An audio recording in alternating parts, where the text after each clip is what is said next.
What's up, y'all?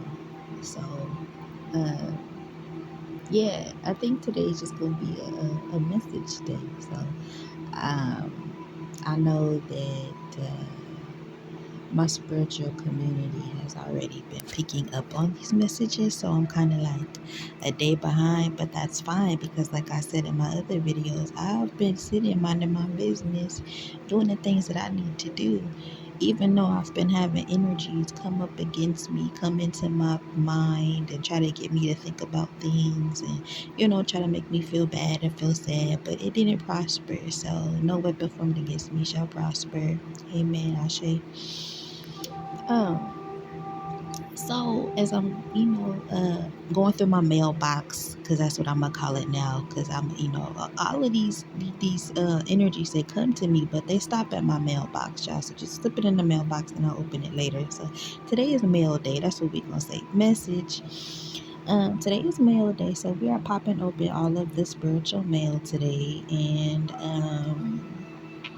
one of the things that I want to respond to is the fact that all of these sour spiritual religious people, and I feel like it's more of religious people because spiritual people we're open-minded. um so I feel like it's not a lot of spiritual people that are doing this, but there are a lot of fake spiritual people. So this is for them. So I feel like the reason why there are fake spiritual people, or there are sour religious people, is because I think a lot of them are faking and they know that they're faking, and it's like the harder they try to fake, the more they keep really exposing themselves, and that pisses them off too. Like, damn it, I don't, what the fuck, I'm supposed, they get mad at themselves over that because they'd have been so greasy that now they're exposing themselves. So there's that. But the other reason is because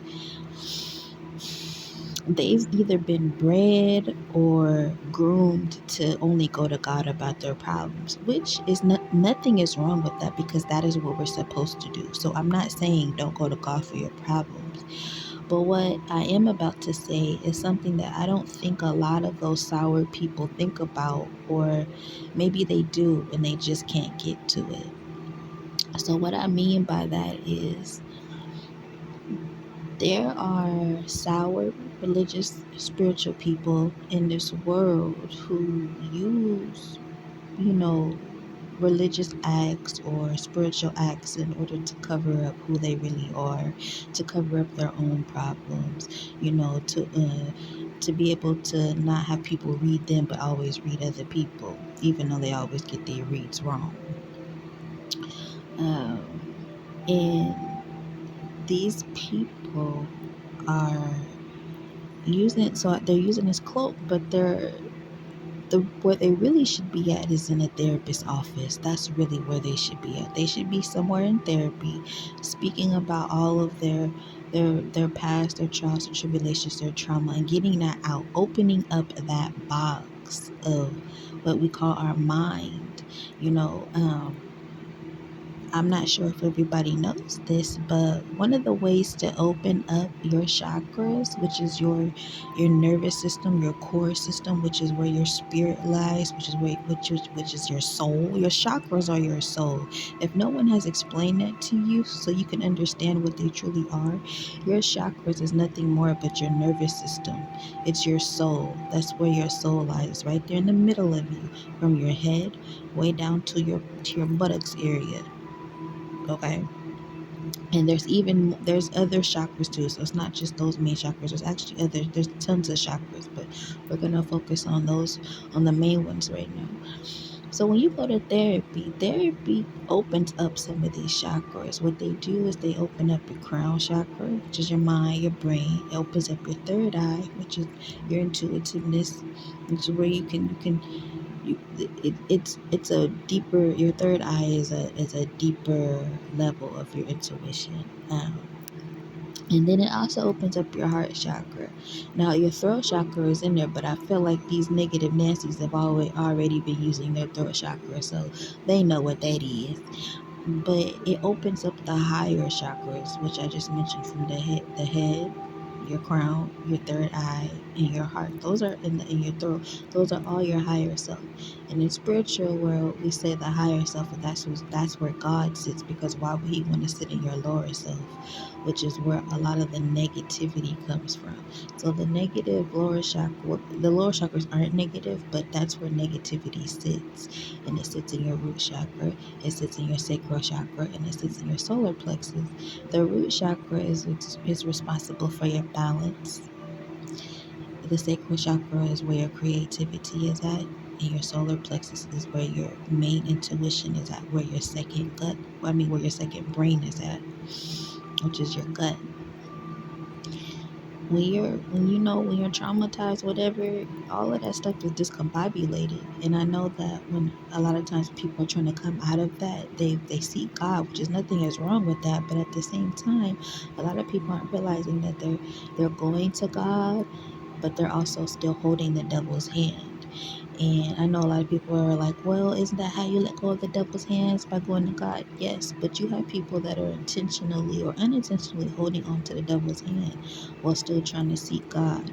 So you got people that really need to use a tool, and therapy is that tool, because God is not against therapy. He's all for it, because He knows that there's sometimes that we need a little help with getting to Him.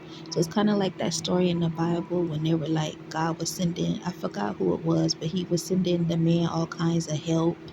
And he was like, no, I'm gonna wait on God. And then help came again. Oh no, I'm gonna wait on God. And then finally he ended up like drowning or something, because God was like, bro, I was sending you help, but you, that's what therapy is. God be sending them tools of therapy to folks, and folks would just be like, nah, I'm gonna go to God, I'm gonna go to God. But God like, bro, I need you to do this first. Like, it's like parents when like we want, like when we were children, when we wanted something, the parent would like clean up or go wash dishes or something, then you can get, like, that's the same thing that God is doing. He's saying, bro, I need you to go clean up your room, which is your mind. Go to the, go seek out some help in the flesh world. And then when you do that, then I can work with you, because I can't work with you right now. You like that? It's like if anyone is a parent of a toddler or any child at all, you know that those phases that they get when it's like they're tantruming.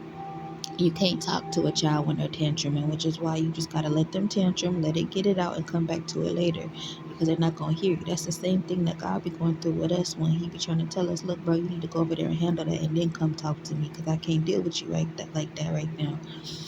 So that's what therapy is for. It's, your time out time, your time to, reflect and think about what you did and think about what happened. What therapy is used for. But so I think that spiritual people, they get so gung ho on being on God's side that they neglect other parts of their soul care, right? So there's that. But then I think another component of it is, if anyone has gone through being, has gone through trauma, been traumatized, and has come out of it, you've learned a lot of things. And for me, as a person, being one of those people that has come out of trauma, um, something that I recognized is that when we're in the part of our experience of our lifetime where we're in the aftermath of the trauma, which means we are now living in the the effects of the trauma. That's not really us.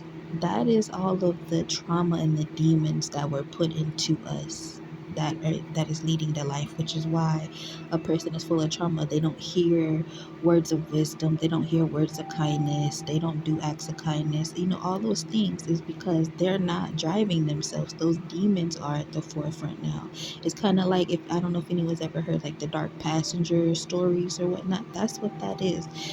When you are living in the aftermath of your trauma, you are now riding with all kinds of dark passengers who are now riding your soul, taking charge of your soul, and making you do things, which is why a lot of people be like, I don't remember what I did. I don't know what I did. Because those demons have blocked you out. And it's kind of one of my favorite movies that I love that is around like mental health is Frankie and Alice. It's a Halle Berry movie, Frankie and Alice, about a woman who has multiple personalities from due to the trauma that she experienced as a little girl or like a young woman. Um, And it's like that. The demons start taking over and they take certain pieces of your life and, type thing. And so that can be a huge road blockage to getting help.